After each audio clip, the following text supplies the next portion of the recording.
Hi, and welcome to the second episode of Scarlet Hollow. So, this is gonna start a little abruptly as always, but you didn't miss anything. I was just pressing the recording button, and yeah. So, anyways, enjoy. And this time I decided to keep the chats, and the little interactions. So, tell me if it works that way for you. You open your eyes. The sun has risen, the birds are singing. You are still alive, and for now, you're safe. Your gaze wanders across the room to the window and the woods beyond. You wonder if the monsters are lurking there right now, just beyond the trees, ready to pounce as soon as you leave the crumbling estates. A familiar unease settles into your gut, tangling into a knot of anxiety wriggling as the events of last night play out in your head. You can't help but remember the sight of pale faces jeering at you as they carried Gretchen's poor little body into the underbrush. You're not sure if you'll ever feel okay again after what you've seen, but you can't stay in bed forever. For some reason, I feel like it's a little less creepy now that we've seen the rest and the horrors of this place. Fingers pulls you from the clammy depths of the mattress. Let's check on Dustin because I want to make friends with Dustin. You open the drawers to check in on Dustin. Hi Dustin, oh, he's eating? Human is back.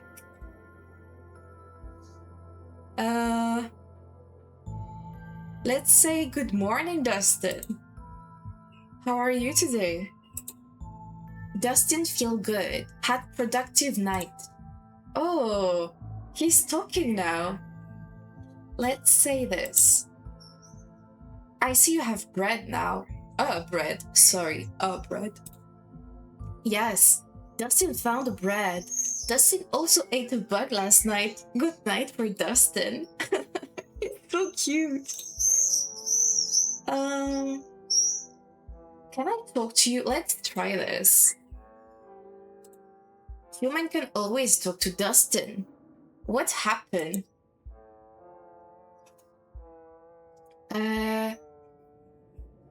The woods are full of big scary monsters. Dustin understand. World is full of big scaries.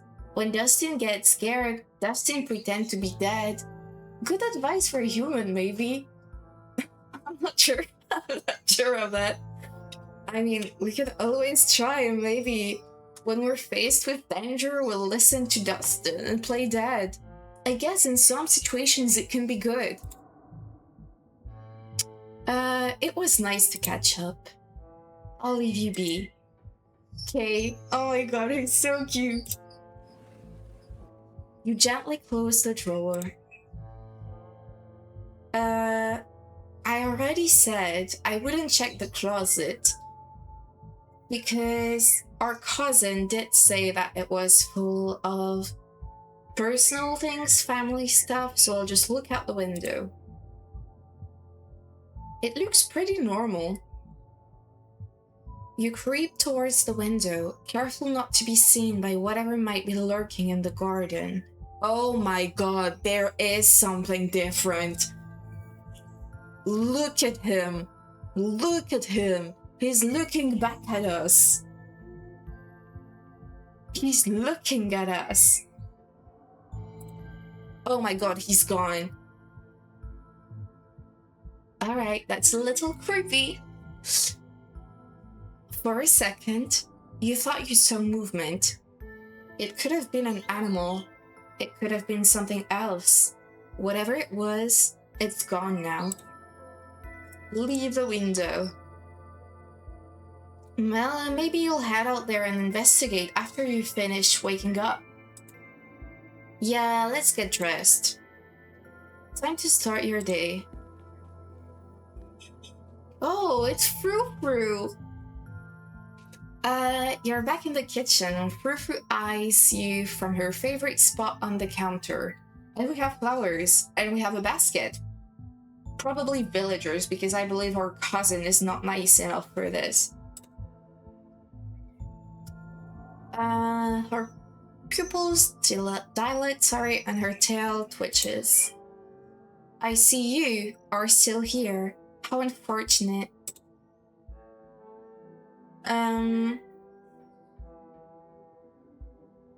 you noticed? Yeah, let's go with this. Have you noticed anything weird around here? We ran into these horrible things in the woods last night and... Silence. Do you know what time it is? Quiet your awful little mouth. Oh wow. So early in the morning and you're already so upset. Oh. Your voice is the only horrible thing I have witnessed as of late. Damn. I don't want to be here either, to be honest. Who would have thought we had anything in common? Hey. You sure took your time getting up. Didn't you notice we were talking to her cat? Like a mad woman. No? Okay.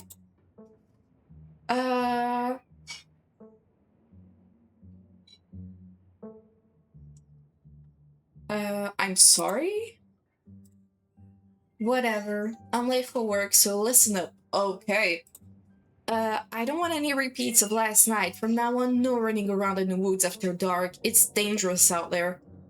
No shit, Sherlock. Well, maybe you'd been a little nicer to us. Like... No, okay, actually, you know what? I'm gonna make a little theory right now. I think she's part of this. Because, what do you mean? Like, she definitely knows more than she lets on, because it's not possible that this would be your reaction to all of that happening. Like, you are so chill about this, you must know something. Literally like flesh monsters going around. I feel like you know something about this, Dean. You could fall down a cliff. You could get stuck in a hidden cave somewhere. You could get lost in the woods and never be found. Yeah, that look on your face tells me you know. You know something. Just because nothing happens here doesn't mean it's safe. I want you home by sunset from here on out.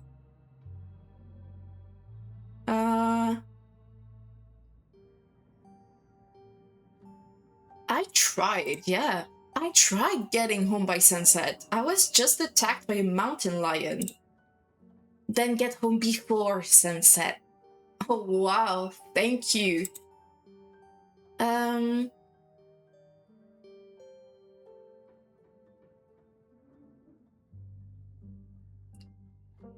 What is up with you and Stella actually, yeah. Oh, so now we're not so brave anymore. We just have a history, that's all. I don't need to explain myself to you. You know what? Actually, let's say this. I'm sorry about last night, but what you're doing is unacceptable. Alright, fine. I'll try to be a little less snippy. Just stay out of trouble, please. Ooh, she's getting a little nicer. Just a little. I'm late enough as it is. I'm going to work, and I expect to see you here at sunset. Okay. Well, fair enough. There's, like, she's being so insistent. So insisting, sorry, in proper English, about being home before sunset. So there definitely must be something. Tabitha takes a few steps towards the door. Sunset. Okay. I'll try to be careful. Hopefully the game let us be careful because I don't want a part 2 of what happened last night. I know it's supposed to be a horror game and everything, but if we can live, I would gladly stay alive. Your cousin huffily exits the kitchen. Her footsteps fade down the hall, ending in the characteristic creak then slam of the front door as it opens and closes behind her. Once again, you are the only human in the estate. It seems you make a habit of bad first impressions. Oh, it's true, I forgot about it. Should I just go back to speaking English with a French accent for Frou because she deserves it. She deserves my best French accent. Actually, let me close the window. I'm sorry because you might hear some noise right now. Alright, it's gonna be so much better from now on. So, let's keep making Frou French, I guess. The cat chuckles mockingly. A text from Stella. Hey, hope you're holding up okay. Or as good as you can with all the stuff we saw last night. To be fair, I should be asking her the question. I was up most of the night on cryptid forums. No real answers yet. I'm at the library now if you want to join. I have scones. Okay, I might annoy, upset even some of the British around here. But scones, I don't know if it's because the one I ate weren't good, but I don't really know the hype around scones. Or maybe you're supposed to eat them with something, but like, I don't know why you guys worship scones so much. Or it's maybe because of the kind of people I was around. I have no idea.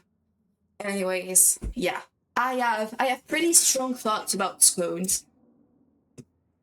I'll be there in a bit, still waking up.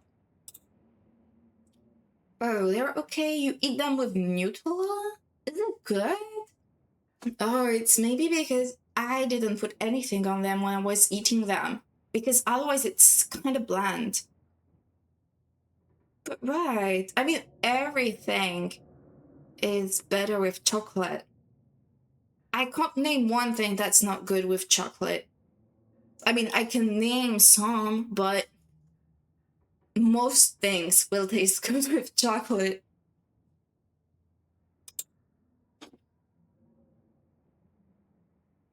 And that's that. Time to start your day.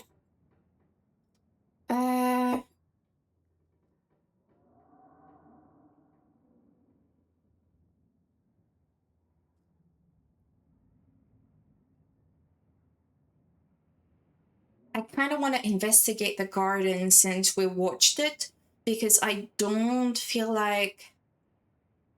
Oh, wait. Okay, so I'm gonna investigate the garden anyways, but see this one here? I would like to do this. Unfortunately, I already said that I would be coming by later. Oh no. Well.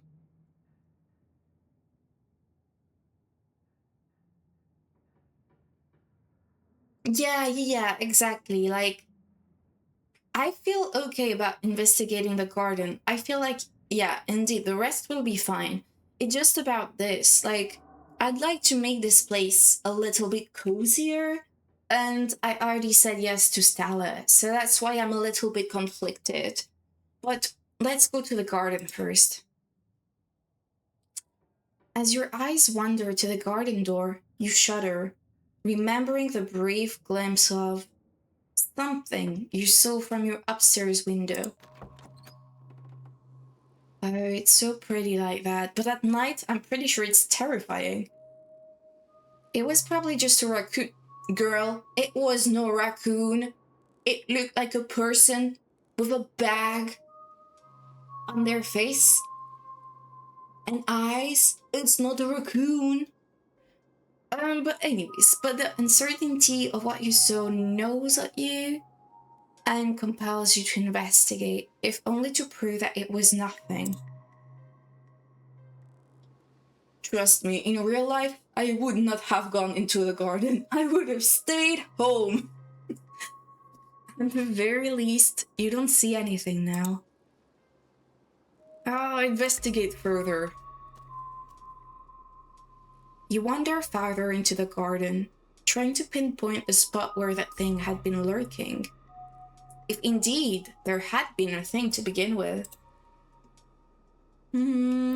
Take it all in. The garden is peaceful, but undeniably eerie. Here, more than anywhere else, you're surrounded by the ghost of what this place used to be. A greenhouse sits in the midst of the overwhelming greenery, unreachable from years of neglect, its glass clouded and cracked. Statues reach out from within seas of weeds as if begging to be rescued. And most strikingly, behind a pair of rusted metal gates, at the very peak of the mountain, sits a graveyard. You can just make out a few headstones, the scarlet name carved deep and proud into their faces. You notice what a good view someone would have of your window if they stood where you're standing right now. Oh my god, yes. Oh my god, this is actually creepy. For some reason, being in the spot of the person that was watching us makes me feel worse. For some reason. Let's check the ground for clues. Oh my god. There was actually someone. It wasn't a ghost, it's someone. Okay. Another little theory. So, if I go with the fact that I am sure that Tabitha knows more than enough about what's happening, because she obviously knows something. This guy looks like a miner from what we've seen in the first episode and the little glimpse we got at him during this episode. I feel like this guy is a miner and maybe someone is trying to make us pay for what our mother did.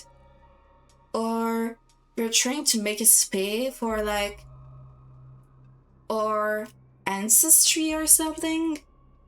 I guess it would make sense. Thank you for agreeing with me. It kind of looks like jam, but it's probably not jam, not gonna lie.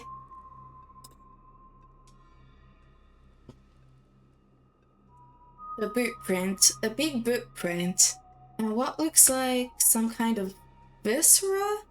I don't know how you pronounce it in English, but it's fine. Guts, basically, in a way. If it's the same as in French. So it's definitely not jam or honey. I got that so wrong. Your thoughts turn to the spectre from the night before. You snap a quick photo just in case it comes in handy later. I'm gonna text it to Stella. I feel like right now we can trust her. She just lost her dog. Of course, it could be some kind of trick, but I don't believe that the flesh monsters are linked to this. I feel like this could be two different things that are not necessarily linked. So, I don't know, but I feel like right now I'm gonna trust Stella with this because we can get more information through her. Look what I found in the garden across from my window. No way, that's Tabitha Theist. You head back inside. Time to figure out what to do with the rest of your day.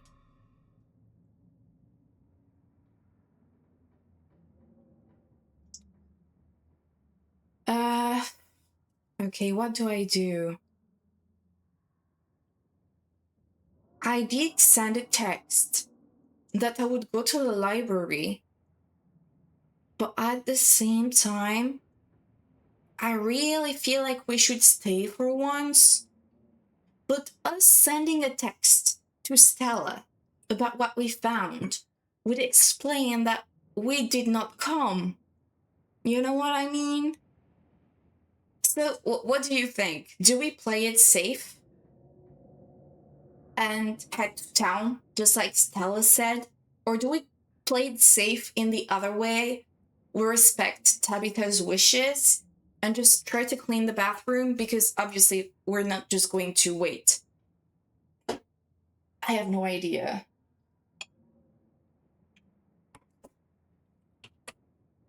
Do we wait? Do we not wait? What do we do? To be fair, I have absolutely no idea what's reasonable. Um,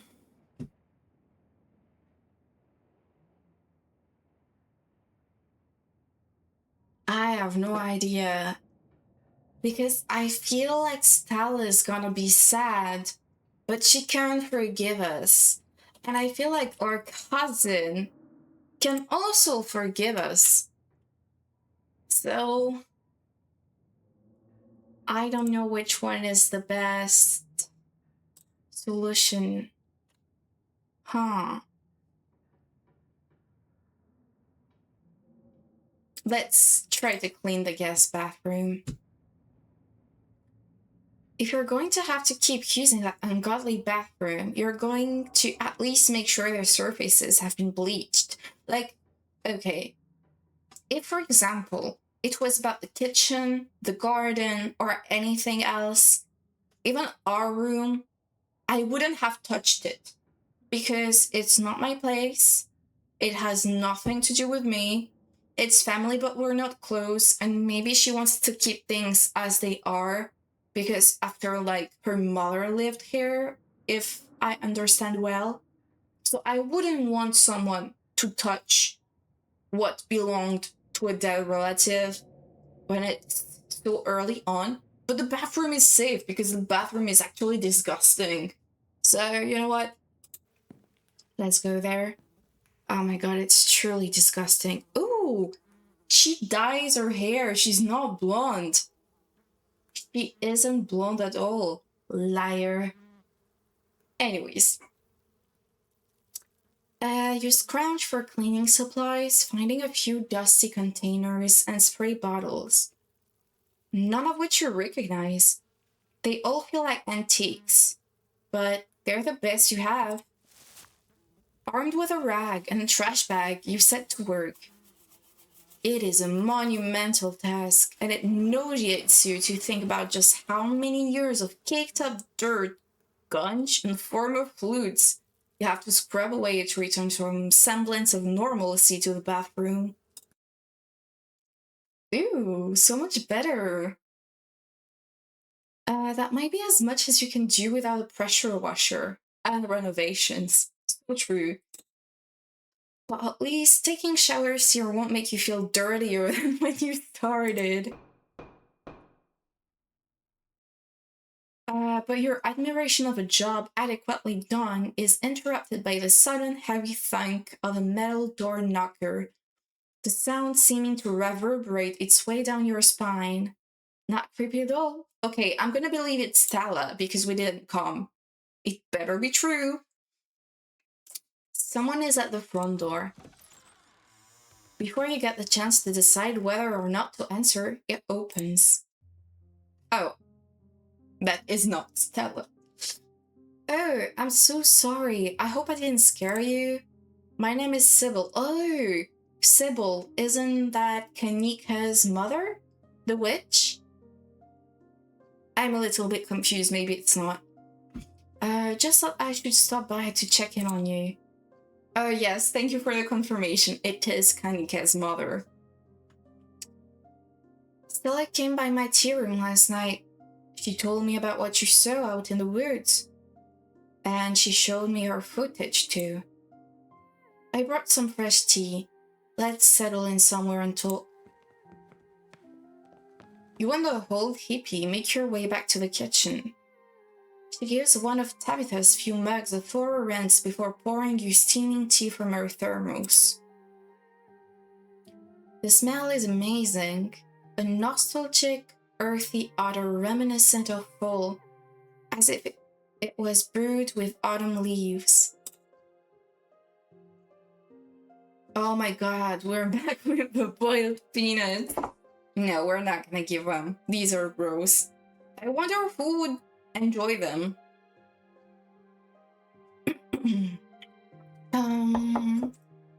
So, you're Kanika's mom?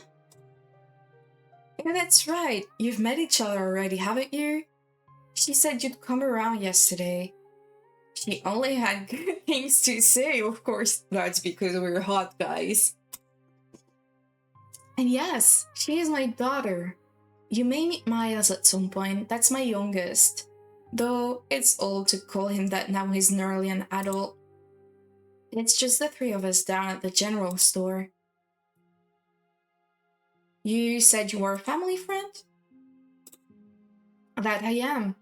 I used to know Vivian. In fact, before she left town. Maybe if you find yourself with time to kill one of these days, I could tell you unsavory tales of her youth. That would be sweet. I was a little less close with Perlan, not for lack of trying. She was quite the character, bless her, and may she rest in peace. Let's take a sip. It tastes not unlike a rotten log, but somehow isn't unpleasant. Like you're tasting a hike through dawn-dampened woods. It leaves a refreshing citrusy aftertaste, like a cool breeze sweeping the leaves from the path the tea left on your tongue. I hope you like it. This is my new chaga? And I hope I'm pronouncing this right. A lemon balm blend. I love experimenting with local ingredients. Let's see.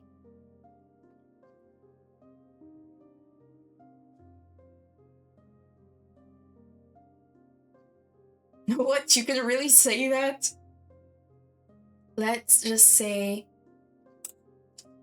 Do you know anything about what we saw last night? Unfortunately, yes.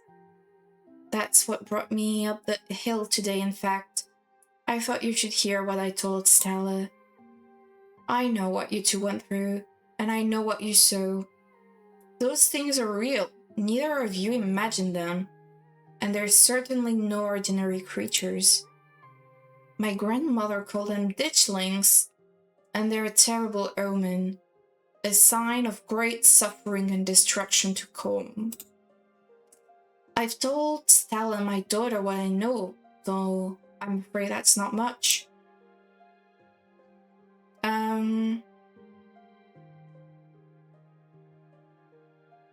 Let's first go with this, like, how do you know all this? People tell stories, and I listen. Granted, it's not every day you meet somebody who's seen a ditchling and lived to tell the tale. So, I suppose I should count myself lucky to know about them at all. And you should count yourself lucky too. Let's see what kind of destruction we're talking about. If you'd seen just one or two, I'd say it could be a bridge collapse, a bad accident, something tragic but not devastating.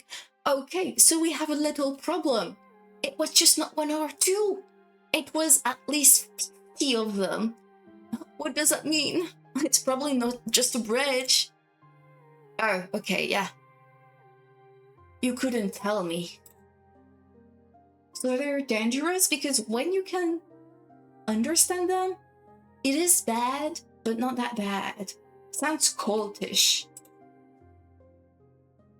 So they're dangerous? Are they going to start attacking people? I think you misunderstood me. They're not dangerous on their own. Think of them more like birds flocking before a storm. Oh, that's why when you know what they're saying, it's not that bad.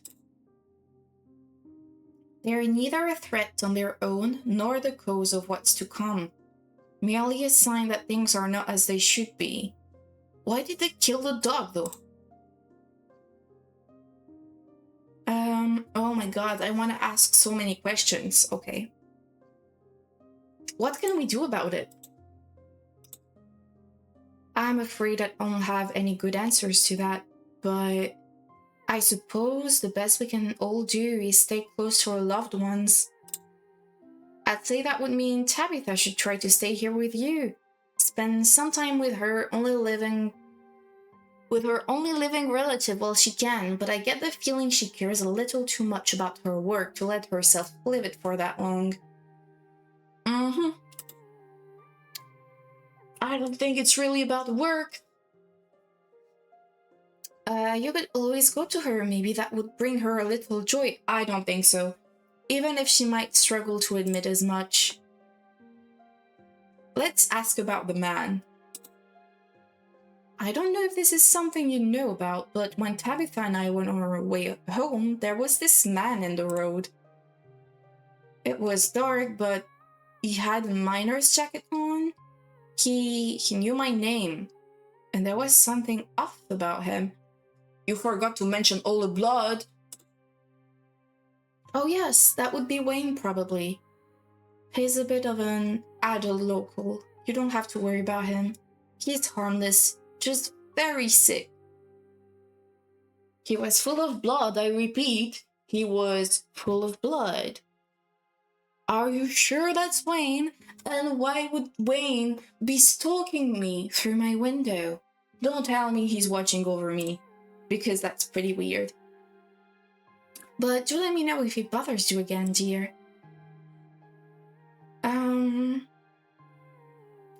To be honest, I feel like one of these two answers would just be absolutely silly. We talk to animals, so being like, ew, magic, that doesn't exist. Okay. Let's just say thanks. Of course. There is a sound somewhere above you. A creaking floorboard betraying a shifting presence. There is something in the room above you. You heard that too, didn't you? You know, dear, I was planning to stop by the mines for a quick chat with your cousin. Maybe it would be a good idea if you came along. I don't like the thought of you being alone in this big house. You know what? So true, bestie. So true. Not with the town the way it is right now. There's another creak from above. Leaving suddenly seems like a very good idea.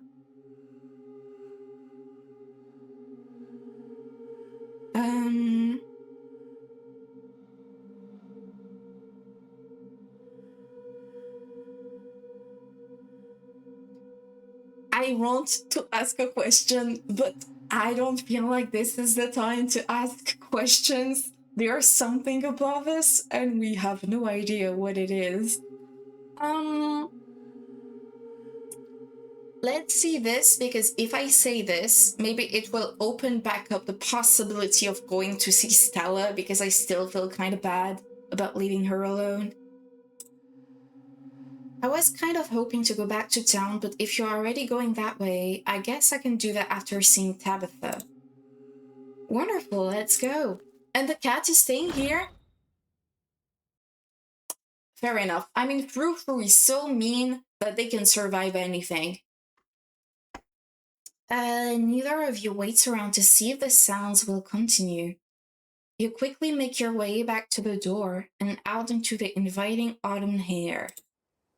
Sorry, not hair. It's not the same thing at all. You're once again surprised by the freshness of the mountain breeze, your lungs having grown accustomed to the stale, dusty air of the estate, not realizing how much they were being suffocated. At least it's a pleasant day for a walk. There really is nothing like the mountains in autumn.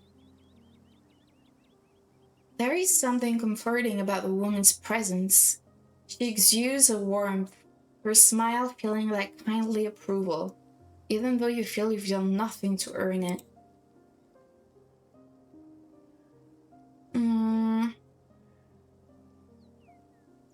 Oh no, I feel like going here might go south. Is there a church I could use some religion? Oh lord. Let's say if she was born here. My family has been in these hills for generations, possibly even longer than yours. I married into the general store though. Before that, we were just your standard hill folk, kept to ourselves, fended for ourselves. That's why I know so much about the local flora. That kind of knowledge was vital for all the generations that came before me to survive out there. Let's ask about our family. I'm actually quite curious about that. Oh, yes. Everyone here knows quite a bit about your family. You founded the town, after all. Your family and the history of this town are completely intertwined. Yeah, that might be a problem. Your well, I'm not exactly sure how many greats that would be.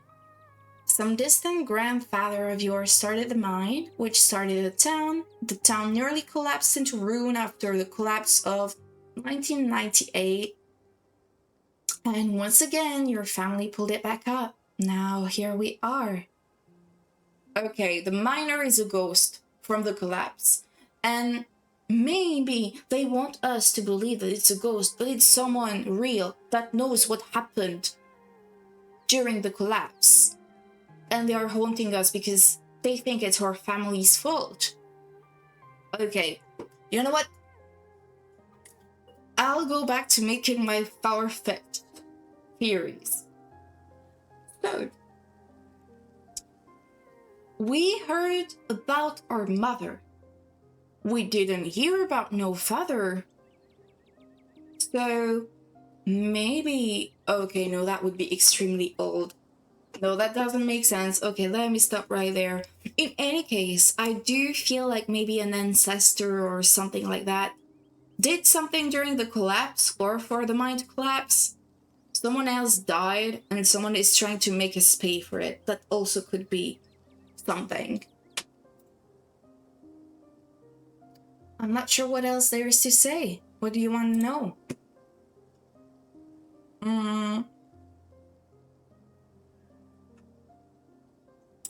The collapse? Like an economic collapse or... Okay, we're just playing dumb.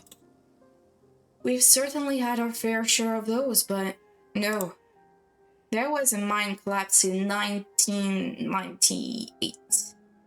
The town lost so many souls that day. Men and boys. This was before child labor law came into effect in these parts. As if the collapse wouldn't have been bad enough tragedy on its own, there had to be children involved. You may have seen the mural in the library. I'm sure if you ask about it, Oscar would be happy to fill you in on any more details you might want to know. Yeah, Oscar is nice. I trust Oscar. Mostly. But the tall and short of it is, there was another man working for your family who took the brunt of the town's anger. Charles Shaw. Something about some damaged struts he approved. See, this is exactly the kind of thing I was talking about. Someone is mad at our family. They ran him out on a rail, or so they say. It seems your family avoided most of the blame, especially since they managed to pull the town back together afterwards. Hard to remember to be angry at someone when they're the reason you have food on your table. Yeah, that's exactly what's bothering me. Is it really just me and Tabitha? Why are there so few of us left? I suppose fate is crueler to some than to others. In a lot of ways, your family has been very fortunate. But the Scarlets have seen their fair share of death as well. Maybe more than their fair share. change the subject. What do you think of Tabitha? She works too hard, but I suppose that's the burden she carries with what with your family's mind run. It can't be doing her any good, though. I'm sure that has something to do with her disposition. Bless her heart. What do you mean, disposition? What do you think of Stella? Actually, I feel like Sybil is someone we can trust. So I feel safe asking her so many questions. She has a good intuition. Such a ray of sunshine. Even after what happened with her parents, she tries to smile through each day. It's admirable if you ask me. Continue on in silence. Ooh, who's that? Yeah, obviously I'm gonna trust the witch. Yeah, I'm gonna trust the witch. And she's nice. I don't know. I trust her. The two of you are interrupted by a woman jogging towards you. Joan, wonderful to see you, as always. Have you met Eden? Sybil? No, we haven't met. Joan? I'm gonna say Joan, but I'm not sure. Here is a resident doctor, and Eden is Vivian's kid. Of course, in town for the funeral. I put that together. I'm not gonna offer her peanuts because I think she's gonna hate me.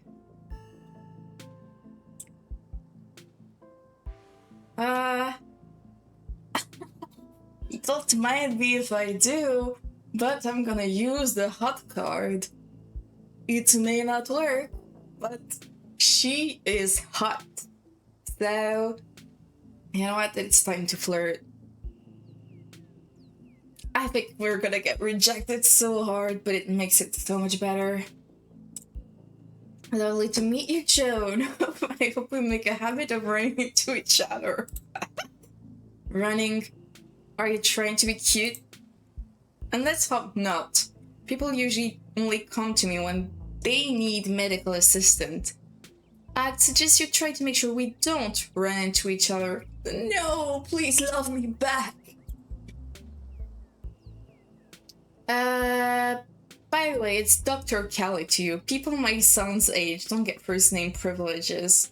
Oh my god, I would feel embarrassed about this in real life.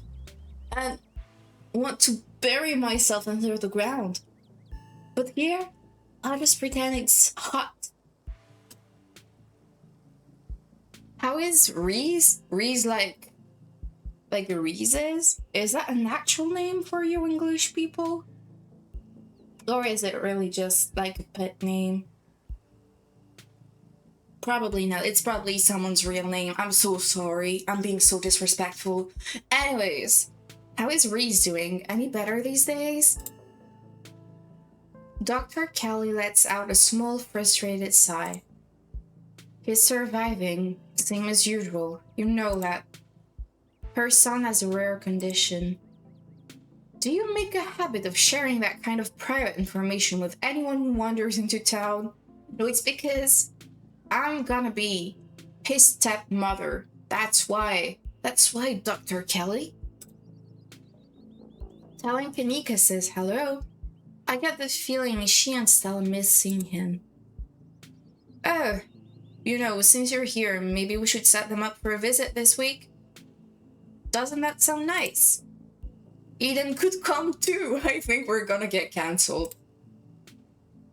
Sybil, they're adults. We don't need to set them up on play dates. And you know how easy it is for him to tire himself out. It's not worth it. I need to get home and get him his meds. I can't stand around talking all day. The woman starts her jog again, her pace faster than before. Almost as if she was running away from the awkward interaction. She's a bit of a brisk woman, isn't she? But her heart is in the right place. Anyway, we should be on our way too. It's not much farther now. And there we go. It seemed like a nice place for a break. Hopefully, you enjoy this first part. I really liked it. I really enjoyed making these choices. It was quite fun getting to meet new characters too. But don't worry about it. You're not going to have to wait for a long time for the next part. You can even watch it right now, probably.